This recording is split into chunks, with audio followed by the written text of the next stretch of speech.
ఒకే ప్రకటనలో ఇలా ముగ్గురు ఫోటోలు వేసుకుని చంద్రబాబు నాయుడు గారి సంతకం పెట్టి ఇంటింటికి ఈ పాంఫ్లెట్ను పంపించాడు. ఇంటింటికి పంపించిన ఈ పాంఫ్లెట్లో చంద్రబాబు నాయుడు గారు ఏం రాశారో తెలుసా? ఈ ముగ్గురు ఫోటోలు పెట్టి చంద్రబాబు నాయుడు గారి సంతకం పెట్టి 2014లో వీళ్ళే కూటమిగా ఏర్పడి ఇంటింటికి పంపించిన ఈ పాంఫ్లెట్లో వీళ్ళు రాసిన మాటలు: రైతులకు రుణమాఫీ పైన మొదటి సంతకం చేస్తాను, డ్వాక్రా సంఘాల రుణాలన్నీ పూర్తిగా రద్దు చేస్తాము, మహిళల రక్షణకు ఉమెన్ ప్రొటెక్షన్ ఫోర్స్ ఏర్పాటు చేస్తాము, ఆడబిడ్డ పుట్టిన వెంటనే మహాలక్ష్మి పథకం కింద 25,000 రూపాయలు బ్యాంకు అకౌంట్లో డిపాజిట్ చేస్తాము,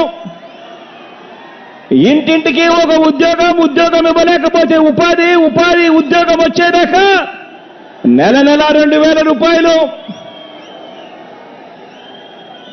నిరుద్యోగ భృతిగా ఇస్తాము, 10,000 కోట్లతో బీసీ సప్లాను, చేనేత మరియు పవర్ లూమ్స్ కు సంబంధించిన రుణాలు మాఫీ, అర్హులైనందరికీ కూడా 3 సెంట్ల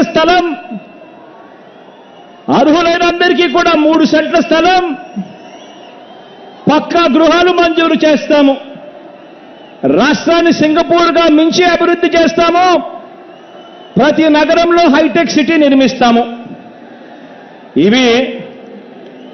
ఇదే చంద్రబాబు నాయుడు గారు, ఇదే కూటమిలో ఉన్న ఇదే దత్తపుత్రుడి ఫోటో, ఇదే ఇప్పుడు చంద్రబాబు నాయుడు గారు ఢిల్లీకి వెళ్లి ఏకంగా కూటమిగా ఏర్పడి పొత్తులోకి తెచ్చుకున్న మోడీ గారి ఫోటో. వీళ్ళు ముగ్గురు కలిసి చంద్రబాబు నాయుడు గారు సంతకం పెట్టి ఈ ప్రతి పాంఫ్లెట్ను కూడా ప్రతి ఇంటికి చంద్రబాబు నాయుడు గారు పంపించాడు.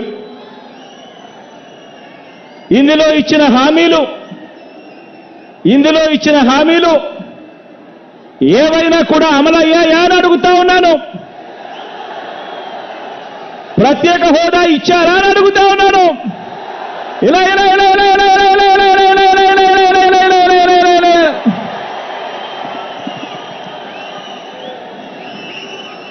మరి ఇవి గతంలో చేయకుండా మరి పొత్తులో వీళ్ళంతా కూడా భాగమై ఈ మాదిరిగా మీటింగులు పెట్టి మేనిఫెస్టో అని చెప్పి మేనిఫెస్టోలో ఇవన్నీ పెట్టి పాంఫ్లెట్లుగా ఇవన్నీ చేసి ఏకంగా చంద్రబాబు నాయుడు గారు సంతకం పెట్టి ప్రతి ఇంటికి కూడా ఈ మాదిరిగా పంపించి మరోసారి ఇదే డ్రామాను, ఇవే పొత్తులు, మరోసారి ఇలాంటివే ఇంతకన్నా ఎక్కువ హామీలు ఇస్తూ మరోసారి మోసం చేసేందుకు ఈ రోజు మళ్ళా చంద్రబాబు నాయుడు గారి పొత్తుల డ్రామాతో మళ్ళీ ఈ రోజు మీ అందరి ముందుకు వస్తా ఉన్నారు.